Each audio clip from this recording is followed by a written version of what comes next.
My friend is afraid of spiders. This isn't very unusual. A lot of people are afraid of spiders. But my friend isn't just afraid of spiders, she is totally, completely and utterly terrified of them.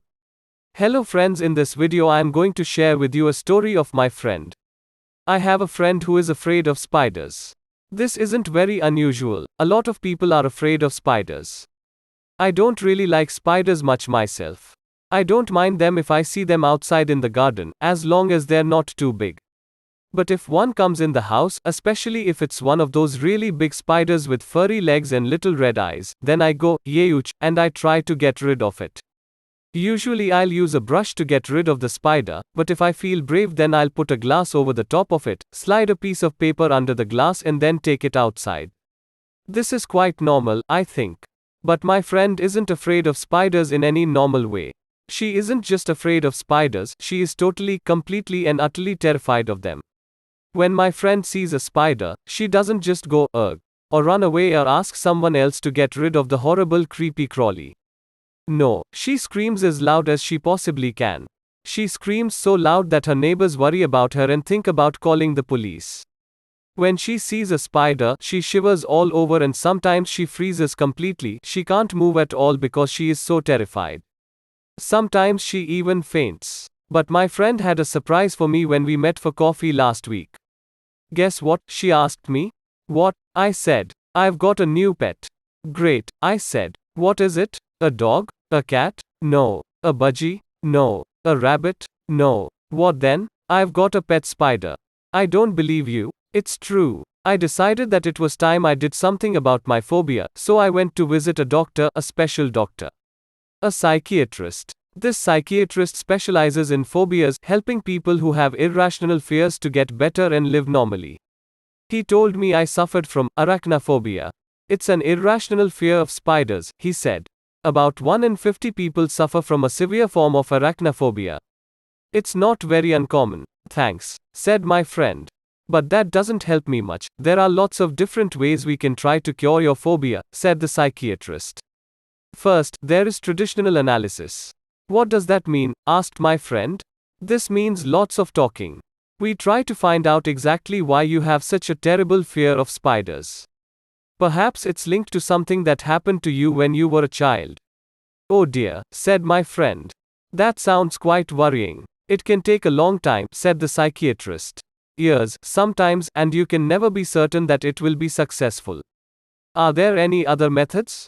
Yes, some psychiatrists use hypnosis along with traditional analysis. My friend didn't like the idea of being hypnotized.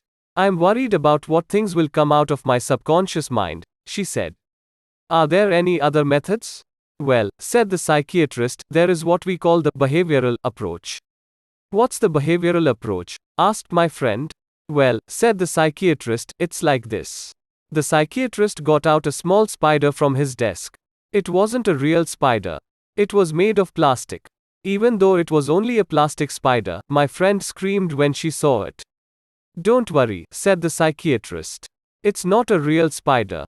I know, said my friend. But I'm afraid of it just the same. Said the psychiatrist. A serious case. He put the plastic spider on the desk. When my friend stopped screaming, the psychiatrist told her to touch it. When she stopped screaming again, the idea of touching the plastic spider was enough to make her scream. She touched it. At first she touched it for just 1 second. She shivered all over, but at least she managed to touch it. Okay, said the psychiatrist. That's all for today. Thanks. You can go home now. That's it? Asked my friend. Yes. That's all? Yes, for today. This is the behavioral approach. Come back tomorrow. My friend went back the next day, and this time the plastic spider was already on the doctor's desk. This time she touched it and held it for 5 minutes. Then the doctor told her to go home and come back the next day.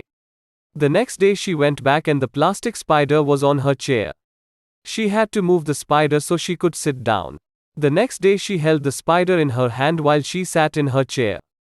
The next day, the doctor gave her the plastic spider and told her to take it home with her. Where do spiders appear in your house? Asked the psychiatrist. In the bath, usually, said my friend. Put the spider in the bath, he told her. My friend was terrified of the spider in the bath, but she managed not to scream when she saw it there. It's only a plastic spider, she told herself. The next day, the psychiatrist told her to put the spider in her living room. My friend put it on top of the television. At first, she thought the spider was watching her and she felt afraid. Then she told herself that it was only a plastic spider. The next day, the psychiatrist told her to put the spider in her bed. No way, she said. Absolutely not. Why not? Asked the psychiatrist. It's a spider, replied my friend. No, it's not, said the psychiatrist, it's a plastic spider. It's not a real one. My friend realized that her doctor was right. She put the plastic spider in her bed and she slept there all night with it in her bed. She only felt a little bit afraid. The next day, she went back to the psychiatrist. This time, she had a shock, a big shock. Sitting in the middle of the doctor's desk, there was a spider. And this time it was a real spider. My friend was about to scream and run away, but she didn't. She sat on the other side of the room, as far away as possible from the spider, for about 5 minutes, then she got up and left the room. See you tomorrow, shouted the psychiatrist to her as she left. The next day she went back, and this time the psychiatrist let the spider run around on his desk. Again, my friend stayed about 5 minutes, then left. The next day she stayed for 10 minutes, and the day after that, 15.